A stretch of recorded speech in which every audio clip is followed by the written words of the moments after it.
Okay sir. Role.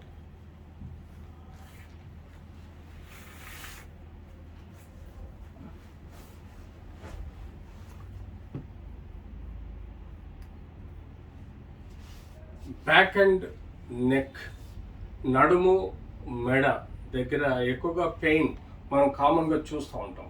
ఇది చిన్నప్పుడు పిల్లల నుంచి మొదలెడితే ఎల్డర్లీ టిల్ డెత్ 90-100 ఇయర్స్ వరకు కూడా ఈ సమస్యలు మనం కామన్గా చూస్తూ ఉంటాం. అందులో ముఖ్యంగా బ్యాక్ పెయిన్ ఎక్కువగా చూస్తూ ఉంటాం, మెడ నొప్పి తక్కువగా చూస్తుంటాం. సో నడుము నొప్పి అన్నది మన బాడీలో 70% బరువు ఆ నడుము మీద ఉండే ఎముకల మీద పడుతుంది కాబట్టి కామన్గా ఇది కంప్లైంట్స్ మనం చూస్తుంటాం. మెడలో ఎక్కువ యాక్టివిటీ ఉండటం, కొన్ని సమస్యలు ఉండటం వల్ల మనకు మెడ నొప్పి కూడా కామన్గా చూస్తుంటాం. సో మనకు ఈ బ్యాక్లో చూడండి, ఇందులో మెడలో 7 ఎముకలు ఉంటాయి. వీటిని మనము పర్టికులర్గా సర్వైకల్ స్పైన్ అంటాము. అంటే 7 ఎముకలు ఉంటాయి. నడుములో ఎక్కువగా మనకు 5 ఎముకలు ఉంటాయి, ప్లస్ శాక్రమ్ అని ఉంటుంది. సో ఈ ఎముకల మధ్యలో మనకు ఈ స్పాంజ్ లాంటి టిష్యూ కనబడుతుంది. అది మనకు డిస్క్, అంటే షాక్ అబ్జర్వర్ లాగా మనం ఎగిరి దుంకినా కూడా మనల్ని ప్రొటెక్ట్ చేస్తుంది. సో ఇందులో మనము సందులో లోపల ఒక కెనాల్ ఉంటుంది. ఆ కెనాల్లో మనకు మెదడు నుంచి వచ్చే వెన్నుపూస ఉంటుంది. అది మనకు కింది వరకు వచ్చి అక్కడ మనకు 2 సైడ్లో ఈ నరాలు వస్తున్నాయి చూడండి. ఈ 2 నరాలు, ఒకటి లెఫ్ట్ రైట్ చిన్న రంధ్రాల ద్వారా మనకు బయటకు వచ్చి అది మన బాడీలోని ప్రతి కండరానికి, చర్మానికి, అవయవాలకు నరాలు సప్లై చేసి మనం ఫంక్షనింగ్ ఎబిలిటీ గురించి ఈ బ్యాక్ అండ్ నెక్లో ఇంపార్టెంట్ నరాలు బయటకు వచ్చి, అంటే even throughout the spine, even వీపులో కూడా 12 ఎముకలు ఉంటాయి, 12 నరాలు ఇటు రైట్కు, 12 నరాలు లెఫ్ట్కు వస్తాయి. సో యూజువల్గా మనము మోస్ట్ కామన్గా వింటూ ఉంటాం spondylosis, spondylitis and spondylolisthesis. So నెక్లో స్పాండిలోసిస్ రావచ్చు, నడుములో రావచ్చు, వీపులో రావచ్చు. ఎందుకంటే స్పాండిలోసిస్ అన్నది మనకు మెడ ఆ నడుములో విటమిన్ డి, కాల్షియం, మినరల్స్ తక్కువగా ఉంటే వచ్చే సమస్య.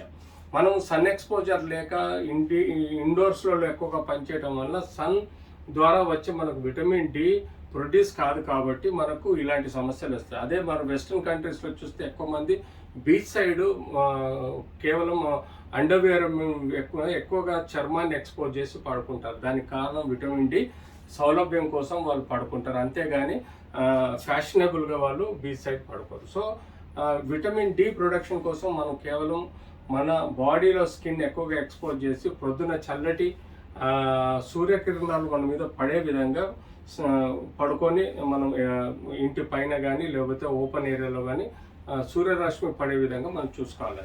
సూర్యకిరణాల ద్వారా మన కొలోకాల్సిఫెరాల్లో ఉన్న విటమిన్ డి ద్వారా మనకు బాడీలోకి వస్తుంది. కాల్షియం అన్నది మనకు సఫిషియెంట్గా న్యూట్రిషన్ తోటి రావచ్చు. అందులో గ్రీన్ వెజిటబుల్స్, ఆకుకూరలు, అంతేకాకుండా మనకు పాల ఉత్పత్తులు, కొన్ని నాన్ వెజిటేరియన్ ఐటమ్స్లలో మనకు ఇవి ఎక్కువగా అమితంగా ఉంటాయి, ఫిష్ దాంట్లో.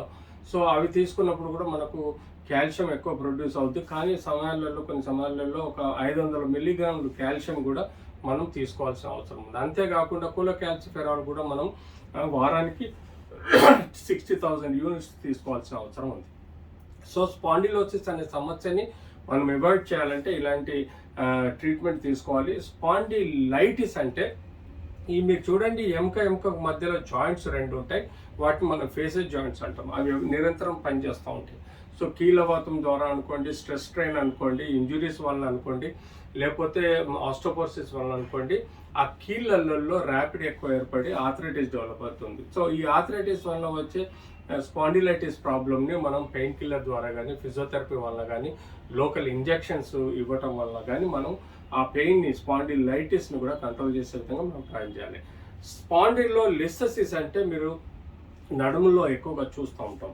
ఇక్కడ మనకు ఒక ఎముక ఇంకో ఎముక సమానంగా పైకి పోవాలి, కిందికి రావాలి. అలాంటిది ఒక ఎముక జాయింట్స్ దెబ్బతినడం వల్ల కానీ, ఇంకో ఎముక ముందుకు కానీ వెనకకు ఇలా జారిపోవటం వల్ల మనకేమవుతుందంటే వెన్నుపూసకు ప్రెషర్ పడుతుంది, తద్వారా నొప్పి వస్తుంది. సో దాన్ని స్పాండిలోలిస్థెసిస్ అంటాం, సబ్లక్జేషన్ అంటాం. సో అలా సమస్యలు రావచ్చు. అంతేకాకుండా మనకి ఈ డిస్క్ ప్రాబ్లమ్స్